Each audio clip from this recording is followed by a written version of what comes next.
Hi, guys. My son was reading some of the texts that come to me, and I read them. And there's a lot of people asking me about Patsy Conte, if there's a Patsy Conte story. So I thought I would tell one that I know. Patsy Conte was a captain in the Gambino family. In his crew, most of them were guys from Sicily, from Italy, off the boat type of people. We would call them the greaseballs, but that's what they were, and they were under him in that crew. And he was a very wealthy, very powerful guy. At one point, he owned, or he was one of the major players in key food stores. There were big supermarkets in New York. I don't know if they're still around. I think he owned 18 or 19 of them. He would give Paul Castellano a fucking car for Christmas. A lot of guys would get annoyed because, how do you compare with a gift? The guy comes in, he gives you a fucking Mercedes-Benz, and you're going to come in with a small little envelope or something. It's... But that's what happened. A lot of people knew that he was also in the drug business. In Italy, the Sicilian mafia, it's literally okay. It's not against their rules to deal heroin to the United States. An old guy who was in Patsy Conte's crew, I found out later, was the guy where this heroin was sent to him. They had pizzerias in different states in the United States, and it would come in as pizza sauce in these big cans. They'd open those cans, and there was a bag of heroin in there. And then they would call people in New York. People would go down, pick it up, bring it in, and they'd get rid of this stuff. Word had it that Patsy Conte would give a package of money every once in a while to the boss. And I mean a satchel of money, cash. And we talked about it a little bit. John Gotti talked about it before the Castellano hit. Frankie the Chico, myself. Rumor goes around. No proof of it, but rumor had it. And I don't know if he was bringing in a package of cash this big from Key Foods, but that's possible too. After the Castellano hit and we took over, drugs were against our rules. That's why John Gotti and everybody was in trouble. And when we took over, we wanted to keep that rule in place. We weren't about to kill somebody if they did something with drugs off color. You're not allowed to take it, but you're not even allowed to deal it or be a part of it in any way. And that's what had John in trouble. That's what actually caused a lot of investigation, indictments, and the downfall of Paul Castellano. That was one of the major reasons for it to happen. So we took over. This was after now Frankie the Chico was killed. He was the underboss. It was me and John Gotti against the world. To replace Frankie the Chico, we put in a guy, an old-time captain named Joe Piney. This guy originally was arrested for the Pizza Connection case from heroin coming in from France to the United States, to his crew. They got arrested for it. The whole family was shaking that Paul just got killed. 4 months later, Frankie the Chico was killed. Looks like the war is breaking out and getting real serious. Everybody's getting jittery. So John told me, I'm going to put Piney in as the underboss to replace Frankie. But it's me and you running the family. Because all the old timers know him, they trust him, he's a kind old man. It'll settle everything down. I said, I agree. That's a good strategy. He said, but it's me and you, Sammy.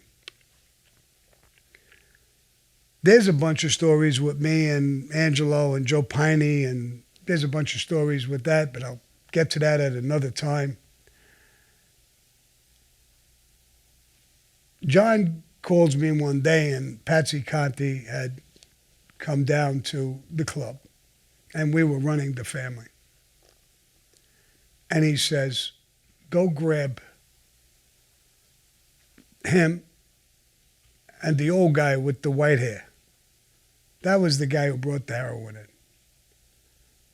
So he says, we're not allowing drugs, even though John's whole fucking crew was in drugs.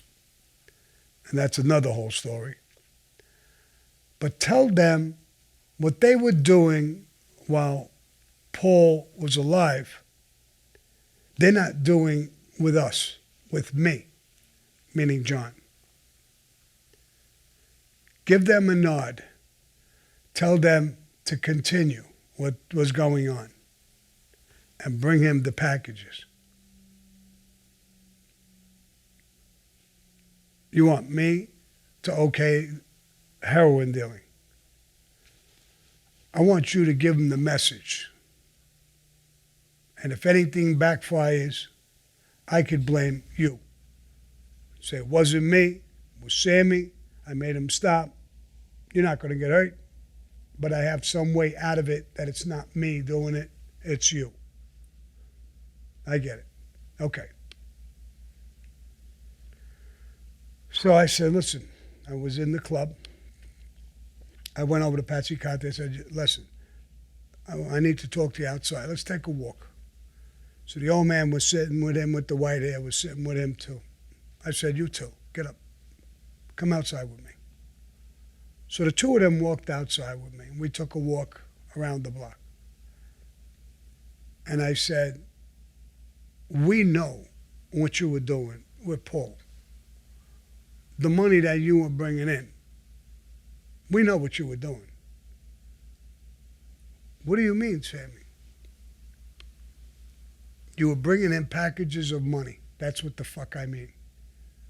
You were bringing it to him, but you're not bringing it to John. Why? No, Sammy, I know what people think. We don't do that. All right. We're going to investigate. If you did it and you're lying to us, not because you did it, not because you're going to continue doing it, but for lying to me, and I'll bring that lie back to John, I think you're going to get killed for that lie. The old man, who was a made guy but not a captain, and he said, could I say something? He said it to Patsy Conte. And Patsy says, go ahead. And he says, I'm the guy who brings it in. And we did make packages of money that went up. But we stopped at the end when he got in trouble because of John and Angelo Ruggiero's tapes. And we were told never to do it again. And you listened. Yes. I respect that. I respect that you're being honest. Here's what I'm telling you. Continue doing what you were doing. I don't want to know about it. I don't want to talk about it. I'm not going to put up money for it. I want you to come with that package of money to me. Now, Patsy Conte butts in and says, what about John? Don't worry about John. Bring it to me. If you have a problem from the commission or anyone, it's not John. You didn't give him a dime. You gave it to me. That's my problem. Your problem is to not talk to John. Don't ever bring it up. And don't bring him the money. Bring it to me.